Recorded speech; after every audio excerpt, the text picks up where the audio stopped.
Hey, what's up, everybody? This is Gary Holt from Exodus and formerly from Slayer, and you're listening to The Razor's Edge.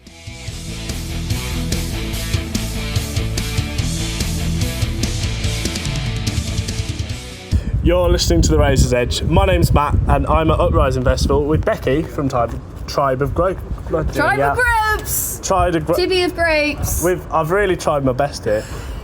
I'm with Beccy from Tribe of Ghosts. I really had to think about that when I was getting It can be a bit of a tongue twister, actually. There's a lot of, consonant pairings. Too many. But yeah, too late to change, probably. Yeah, I think How so. was London last night? London was so much fun. It was our first headline show in London. We've only done 2 shows in London now. So our first one was opening for Earn on the last day of Of course. Yes, so obviously you saw us in Birmingham. London was the last date of that tour. So we were opening. So it was great to do a headline show for the first time in London and play the 229, which is a venue we haven't played before. Very good friend of the band, Ben, is the venue manager who also plays in Harbinger. Right, okay, yes. yeah. He was incredible. The first of all, the venue we played. I think it's I can't remember if it's room 2 or venue 2. Right, but it's they've got 2 rooms. One's slightly bigger. The one room is about 100 cap, and the venue was impeccable, and the treatment was incredible as well for artists. It's just amazing to see that. What part of London's that? Very central, actually. Okay, not too far. When we were driving, it's not too far from Waterloo and things like that. Right. Okay. You're sort of right in it, we had a few people come. It was amazing. We actually had some people come that had seen us a couple of times at Bloodstock, and so that was really nice for them to come along. And we saw sort of old friends came along as well, and sort of just really lovely to sort of build partnerships in London. It is a tough one to crack. No, it's so big and dense, and so much going on at the same time. You've got to keep going back, I think, with London. So we also had Carl, GBHBL there as well, which is amazing. I know Carl. He's so great. Him and his missus were amazing, so it's just so lovely to see them. A good way to start a busy weekend. Absolutely, yes. It was an amazing show just to feel warmed up, ready for today. So we were all feeling loosey-goosey, ready to go, so we can just do what we do, which is be very chaotic on stage. Indeed. Do you find that these festivals are what you kind of aim at? Are they bigger than your average gig? Oh, well, we'd say that every gig to us is really special, just because we always have an amazing sort of connection with people. It's something that I think is kind of like our strength, is like how we connect with people live, and talking to people sort of during and after the shows is amazing for everyone. So even small to big can be brilliant, but we love these sort of festivals. I think because there's such a community and anticipation around them, because there's always something for everyone, and so we played night before Uprising last year, and then came just to have a family day. So we actually came to the festival last year just to watch, and it was incredible just to see all the bands and see the energy of the people that come to these shows, just because they really care about the music, and that's what's so important to us, people who connect with music at such a deep level, because we do. So I find that these kind of medium-sized festivals, you've got as many people checking out the small stages as you have the big ones, because like so much of the appeal is that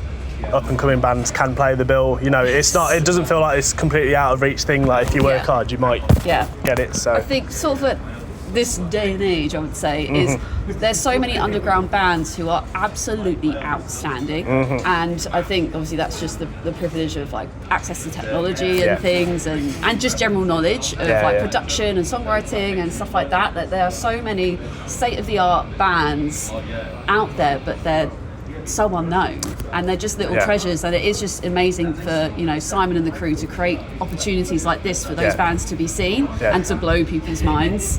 I think you're right, actually. One of the biggest things about being in the band in 2024 is that the standards are so high. It's very it's not always polished, but even with something like COVID happening, where we all had time in our rooms to play our instruments. Absolutely, hone our craft. There's lots of time for that. I think as terrible as it was then, now, actually, I'm not saying it was a good thing, but there's been positive things to come out. It's very pivotal, because it gave people an opportunity to time and reflect, take stock, and learn and develop without there being an opportunity to reveal anything. So it almost pent up and exploded. Like that similarly happened with Tribe. So you've seen a load of lockdown projects really blow up at the moment, actually. Definitely, I feel, there's almost like the seed was planted and something happened in people's like subconscious and creativity. And it's now.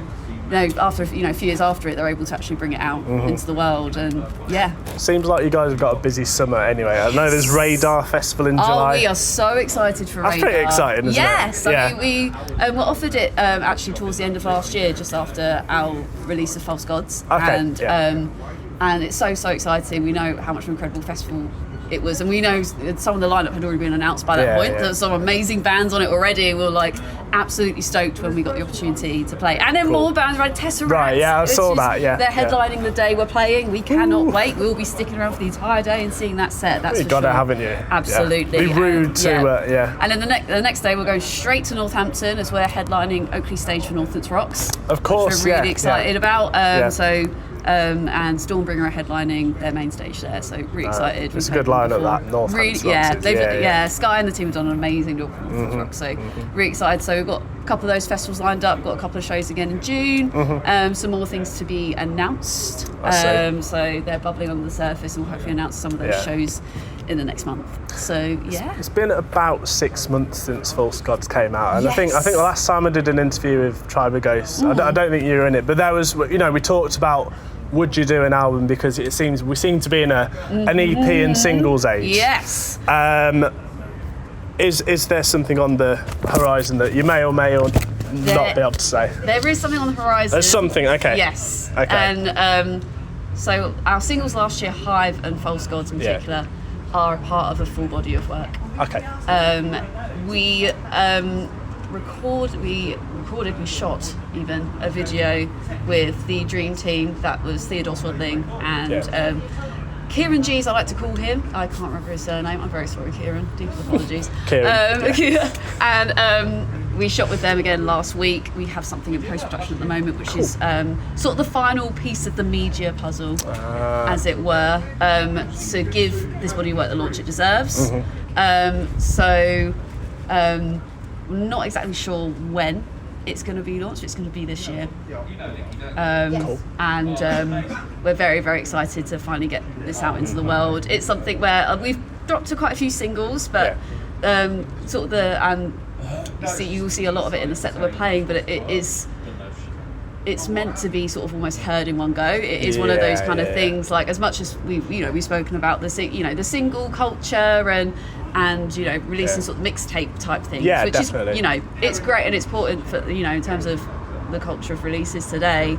But it was, when we wrote this work, it was something that it tells a story and it's meant to be heard together. So we're so excited to be able to release that. It almost feels like when you've got a good management in your ears, it's wise to do singles, but then bands want to do bigger bodies of work, and then also I think festival bookers and gig bookers, they like to see a band with a big body of work, so absolutely. there's definitely a balancing act. They want to know that you have a cohesive 30-40 minute set, right? They don't want to just see 3 songs and go, great, you're booked, right? Come on. What's the other 15 minutes you're playing? What does the rest of it sound like? I think all the Tribe of Ghosts songs are quite different to each other, That's something we really pride ourselves on, definitely.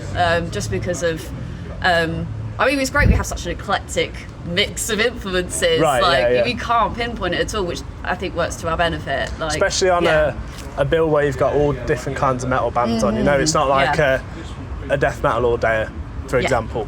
I think a festival like this, or Bloodstock or Damnation, is really good for Tribe of Ghosts, because there's so much going on that someone will find something they like about your band. And thank you. Yeah, I think so. Sometimes it's feels a little bit intimidating to there's pros and cons to not being able to be pigeonholed at all. Yeah, of course. And we've kind of seen all of that on our ride so far, but it's the art that we want to make. It's the art that we want to do. So, and we're just glad that people do, connect and appreciate it. Absolutely. And we get to continue have opportunities like this to play Uprising. So. Your stage show is quite backing track heavy. Do you think that is the future of heavy music? That you get these big immersive kind of live. I think there's definitely going to be some involvement of mixed media for sure. I don't. You haven't seen us in a while, but we've actually introduced cabs back. We're playing with amps again. I saw Adam put something like that on his Instagram. I thought, so yeah, we did the whole kind of full modern metal, all through the PA kind of system, which definitely has its place, in, and it definitely works for certain genres and stuff. But we were like, there was something kind of missing, and we thought, why don't we try it? And we brought Adam immediately buys. Gets a cab, gets sorted, and of course. It was definitely the missing piece of the puzzle. I think the sort of music we play it's very emotive, and sometimes you miss that full body resonance, which you can only get with cabs, right? And you can't get that through just the PA. And it's always weird now because you kind of can hear the difference between bands that do just play all through the PA and bands that play with cabs. And I think so, you feel that, like, the frequency and how when it doesn't hit you in the gut, like the difference that makes into how you experience it. No, definitely. Well, it's definitely the right decision, and you get to see it today, hopefully. Of course. What was the start of your own musical journey? Have you always been a singer? I mean, I was actually a guitar player before vocalist, but it was mainly because I wasn't sure if I kind of was ready to sing properly. Right, So I started with guitar. I don't really play that much guitar anymore. Once I realised I could sing, I was like, way, let's go. I do still have guitars and things and dabble, but but singing wise, like, I was never never thought I would be able to sing metal. I've always loved metal. I joke in interviews that I'm like a Surface metal fan. Right. Yeah, but had the usual gateway bands, Slipknot, Deftones, things like that. But I've always been mainly sort of jazz, more jazz style things. Okay. I used to do a little function harmony trio that was Papini Sisters, Andrew Sisters stuff, and doing close harmony things. I've been a backing vocalist for sort of alt pop acts in the past as well, and sort of not really sure what genre I'd fit in, but again, that's why I think a band like Tribal Ghost is perfect, because it's a band that kind of encompasses so many styles. It's just a heavy band, really. Isn't it? It's just heavy. Yes. Yeah. That's been something that's coming up at the moment for us. It's like, you're just heavy. Just heavy. And we're like that works. That sticks. So we've got Tribe of Ghosts, a just heavy band. Okay then. Yes. Well, thank you for your time, Becky. It's been good to catch up. Yes, so good to see you again. Likewise. And let's wrap it up there. This has been Becky from Tribe of Ghosts. Got it right that time. At Uprising Festival for the Razor's Edge.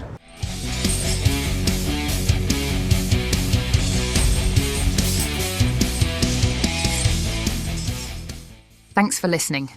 Make sure you keep up to date with all of our interviews by subscribing to our channel. For all the latest news, reviews, interviews and more, head over to our website, www.therazorsedge.rocks.